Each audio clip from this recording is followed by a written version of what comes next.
ननद रानी, मायका नहीं बदलता बल्कि हमारी सोच बदल जाती है। बेटा मनीष, ऐसा नहीं है कि लड़की की उम्र हो जाती है और लड़कों की उम्र नहीं होती। उनकी भी शादी एक उम्र पर हो जाए तो ही अच्छा लगता है। तुम इस बात को क्यों नहीं समझते हो? जब रचना की शादी होनी होगी हो जाएगी। वो तुमसे 3 साल छोटी है। उसकी शादी अगर बाद में भी होगी तो कोई दिक्कत नहीं है। आखिर तुम शादी क्यों नहीं करना चाहते? इसकी वजह तो बताओ, नीलिमा अपने बेटे मनीष से कहती हैं। मनीष बोला, माँ, आप नहीं समझती हैं। मैं नहीं चाहता कि दूसरों के घरों में जो घटनाएं होती हैं कि बहू के आने के बाद माँ और बहन को तकलीफ़ होती है, वही तकलीफ़ मेरे घर में हो। आप रचना का स्वभाव जानती हैं, उसे हर चीज़ अलग से चाहिए। ऐसा ना हो कि मेरी शादी होने के बाद उसे ये लगे कि उसे इस घर में उतना महत्व नहीं दिया जा रहा है। तो मैं चाहता हूँ पहले उसकी शादी हो जाए, फिर मैं शादी करूँगा। तभी नीलिमा के पति मनोहर बोले, नीलिमा, हमारा बेटा बहुत समझदार है और वैसे भी लड़के कभी बूढ़े नहीं होते हैं। उनके इतना कहते ही मनीष भी हंसने लगा। मनोहर बोले, बेटा, अगर अच्छी भावना है, इंतज़ार कर रहा है तो बहुत अच्छी बात है। ईश्वर से प्रार्थना करूँगा तुम्हें ऐसी पत्नी मिले जो इस घर को अपना समझे और उसे यहाँ इतना प्यार मिले कि वो अपने मायके को ही भूल जाए। मनोहर जी के इतना कहते ही मनीष मुस्कुराने लगा और वहाँ से चला गया। मनोहर जी बोले, ये तो बिल्कुल मुझ पर गया है। नीलिमा हंसकर बोली, अच्छा जी, पर मैंने तो आपको कभी शर्माते हुए नहीं देखा। आप पर तो आपकी बेटी गई है जो किसी की नहीं सुनती।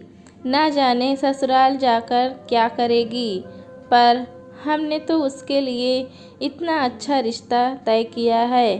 भगवान से प्रार्थना करूंगी कि बस अपने घर में वो रच बस जाए और उसके विदा होने के बाद मैं अपनी बहू को लेकर आऊंगी।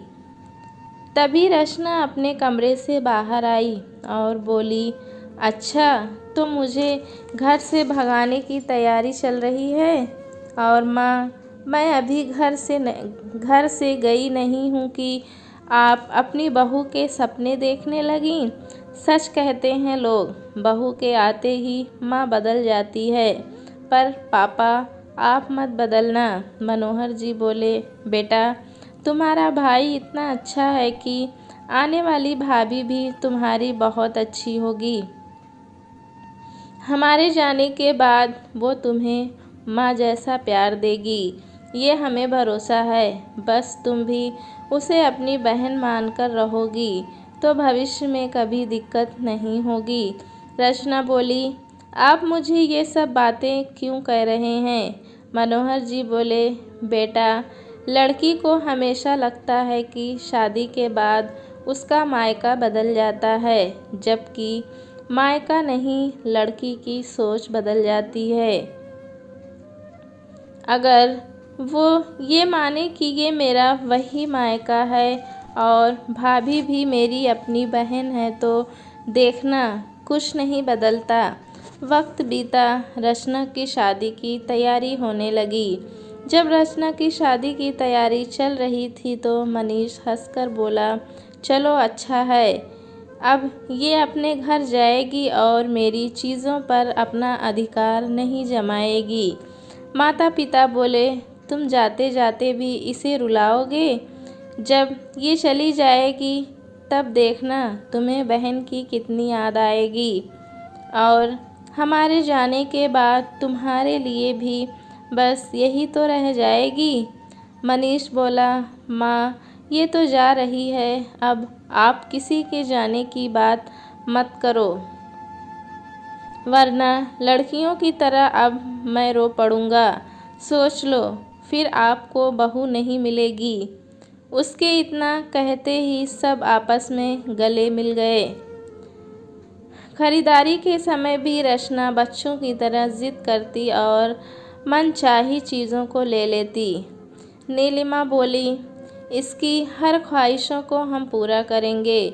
वहाँ जाकर भी इसे किसी चीज़ की कमी ना हो, इस बात का हम ज़रूर ध्यान रखेंगे। मनीष बोला, माँ, ख्वाहिशों को पूरा करना अच्छी बात है और यहाँ तो आप इसकी हर जिद पूरी करती हैं। ससुराल में अगर इसकी यही ख्वाहिश पूरी ना हुई तब क्या होगा? मुझे लगता है एक बार आपको इस बात के लिए भी रचना को समझाना चाहिए। आगे आपकी मर्जी। नीलिमा बोली, बेटा, कह तो तुम सही रहे हो, पर जिम्मेदारी इंसान को समझदार और धैर्यवान दोनों बना देती है। ये भी बन जाएगी। धूमधाम से बेटी को ख्वाहिशों की डोली में बैठाकर विदा किया। कुछ महीने तो रचना का मन घूमने फिरने में लगा रहा कि मायके की उसे याद भी नहीं आती थी और माता पिता भी इस बात से बहुत खुश थे। समय बीतता गया। 6 महीने कैसे गुजर गए पता भी नहीं चला। उसके बाद रचना अपनी छोटी छोटी शिकायतों को लेकर मायके आने लगी। नीलिमा उसे समझाती, बेटा, वो तुम्हारा ससुराल है, मायका नहीं। तो अब अपनी ज़रूरतों और ख्वाहिशों के साथ उनकी ख्वाहिशों पर ध्यान दो। देखना सब ठीक हो जाएगा और वो भी तुम्हें अपने लगने लगेंगे। माता पिता के समझाने के बाद भी जब रचना अपनी मनमानी करती तो मनीष उसे समझाता तो रचना को वो बात बहुत बुरी लगती थी। करीब 1 साल बाद मनीष की भी शादी हुई। उसकी पत्नी नेहा एक कामकाजी महिला होने के साथ बहुत ही समझदार थी। आते ही उसने पूरा घर और सास ससुर की जिम्मेदारी सब संभाल लिया था। नीलिमा और मनोहर जी दोनों नेहा से बहुत खुश रहते थे और उस पर अपना प्यार लुटाते थे। नेहा के आने से उस घर में रचना की कमी नहीं खलती थी।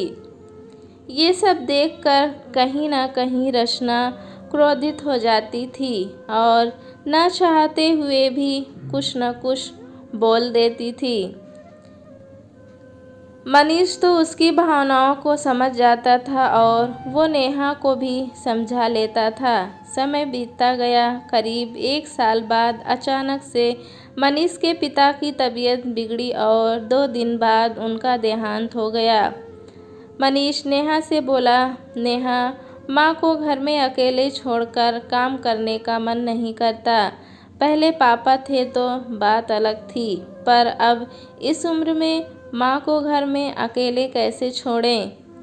नेहा ने मनीष की भावनाओं को समझा और उसने अपनी नौकरी छोड़कर घर और सास को संभालना ज़्यादा ज़रूरी समझा और उसी में वो रम गई। घर की जिम्मेदारियों को संभालते हुए नेहा का अपने मायके कम ही आना जाना हो पाता था। वहीं रचना मायके के चक्कर लगाती रहती थी। नेहा की शादी के 2 साल बाद उसने एक प्यारे से बच्चे को जन्म दिया तो उसकी सास का पूरा ध्यान पुरानी बातों से हटकर उस बच्चे में लगा रहता और अपने दुखों को वो भूलती चली गई। एक दिन रचना जब मायके में थी तो अपनी माँ से कुछ बोल रही थी, लेकिन वो बच्चे के साथ खेलने में मगन थी तो रचना बोली, माँ, भाभी के आने के बाद आपका मुझ पर ध्यान नहीं रहता था। इतना तो समझ में आता है, पर अब बच्चे के आने के बाद तो आप जैसे मुझे भूल ही गई हैं। अब सच में लगने लगा है कि मेरा मायका बदल गया है। तभी नेहा वहाँ आई और बच्चे को लेते हुए हंसकर बोली, ननद रानी, मायका नहीं बदलता बल्कि हमारी सोच बदल जाती है। हम अपनी वही पुरानी जगह और वही वक्त अपने मायके में ढूंढते हैं, जबकि देखा जाए तो हम अपना वही पुराना समय और जिम्मेदारी मायके में ना देते ना निभाते। तो ये बात अपने मन से निकाल दीजिए कि मायका बदल गया है। जैसा आप छोड़कर गई थीं, आज भी आपका मायका वैसा ही है। इतना कहकर वह बच्चे के साथ चली गई। नीलिमा बोली, बेटा, अब तुम्हें नया घर मिला है तो ये तुम्हारे साथ उसका भी घर हो गया है। कल तक जिस घर में तुम सबसे छोटी थी, अब तुमसे भी कोई छोटा आ गया है। कल को जब मैं नहीं रहूँगी तो तुम्हारी भाभी और भतीजे ही तुम्हारा आओ भगत करेंगे। लेकिन इसके लिए तुम्हें अपना व्यवहार भी वैसा ही रखना होगा। बातों बातों में माँ ने ज्ञान की बात उसे समझा दी, जो कई सालों से वो समझ न पाई थी। रचना को एहसास हुआ कि आज तक वो अपनी बचकानी हरकतों से शायद बहुतों का मन दुखाती रही। अब रचना का आना जाना मायके में कम होने लगा था। त्योहारों पर भाभी फ़ोन करके उसे न्योता देती और बड़े प्यार से उसे बुलाती थी। भतीजा 1 साल का हो गया था। उसका जन्मोत्सव बड़े धूमधाम से मनाया गया था। जिस रंग के कपड़े भाभी और भतीजे ने पहने, वैसे ही रंग में बुआ की भी साड़ी आई थी। ये सब देखकर रचना की माँ बहुत खुश थी कि बहू के आने के बाद भी बेटी के लिए मायके में कुछ नहीं बदला, बल्कि बेटी का सम्मान मायके में वैसा ही बना हुआ है। कुछ वक्त बाद रचना ने भी खुशखबरी दी तो भाभी ने बड़े ही प्यार से उसकी गोद भराई रस्म की और फिर डिलीवरी मायके में करवाई। छोटी सी रचना को गोद में लेकर उसकी माँ उसके बचपन को याद करती थी। पूरा परिवार एक साथ बहुत खुश था। अब रचना को ना तो मायके से ना अपने मायके वालों से कोई शिकायत थी कि कोई बदल गया है। करीब 3 महीने बाद रचना बेटी को लेकर अपने ससुराल चली गई। खुशियों का समय चल रहा था, लेकिन खुशियाँ तो मौसम की तरह होती हैं, जो अपना रंग बदलती रहती हैं। करीब 2 महीने बाद नीलिमा, जो एक बड़ी बीमारी से ग्रसित थीं, जिसका सबको बहुत लेट से पता चला, बहुत इलाज करवाने के बाद भी वो 6 महीने में इस दुनिया से चली गईं। ये खबर सुनते ही रचना के ऊपर दुखों का पहाड़ टूट पड़ा। वो भागी भागी फिर मायके आई। माँ के आखिरी दर्शन के बाद वो बिलख बिलख कर रो रही थी कि और बोल रही थी, माँ, पहले पापा और फिर आप मुझे छोड़कर चली गईं। अब तो सच में मेरा मायका नहीं रहा।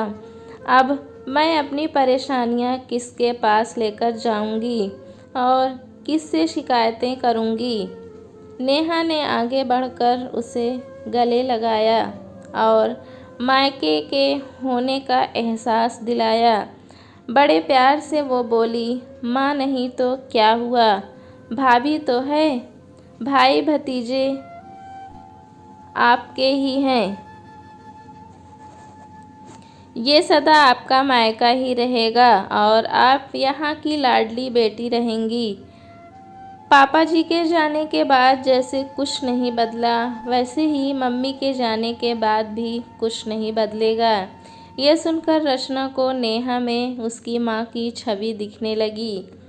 अब जब कभी रचना अपने मायके आती और वहाँ की शिकायतें करती तो नेहा नीलिमा की तरह उसे समझाती कि कुछ भी नहीं बदला है, ससुराल भी हमारा अपना ही होता है, बस हमें अपने मन से उसे अपनाना पड़ता है। जिस दिन हम मायके का मुँह थोड़ा कम कर देते हैं और ससुराल हमें अपना लगने लगता है। ये सब कहकर मैं आपको यहाँ से दूर नहीं बल्कि आपके घर से आपको करीब कर रही हूँ। जिसे सुनकर रचना बहुत खुश होती थी कि अब माँ के बाद भी उसे कोई समझाने वाला है। आगे चलकर रचना ने बहन, ननद और बुआ का फर्ज निभाया और रिश्तों को प्यार के डोर में बांधे रखा। वहीं नेहा ने भी किसी बात की कमी नहीं रखी। माता पिता जो करते थे उससे बढ़कर उसे प्यार और सम्मान दिया और ये साबित किया कि मायका नहीं बदलता बल्कि लड़की की सोच बदल जाती है। देखा जाए तो जब एक लड़की मायके से ससुराल जाती है तो सब नया नया सा लगता है। मन से अगर हम माने तो मायका कभी नहीं बदलता, बस हमारी सोच बदल जाती है। वहीं ससुराल में बस लोग बदलते हैं, रिश्ते तो वही होते हैं, बस हमें आगे बढ़कर उन्हें अपना बनाना होता है। दोस्तों, कहानी कैसी लगी हमें कमेंट में ज़रूर बताएं। चैनल पे नए हैं तो एक लाइक और सब्सक्राइब करना ना भूलें।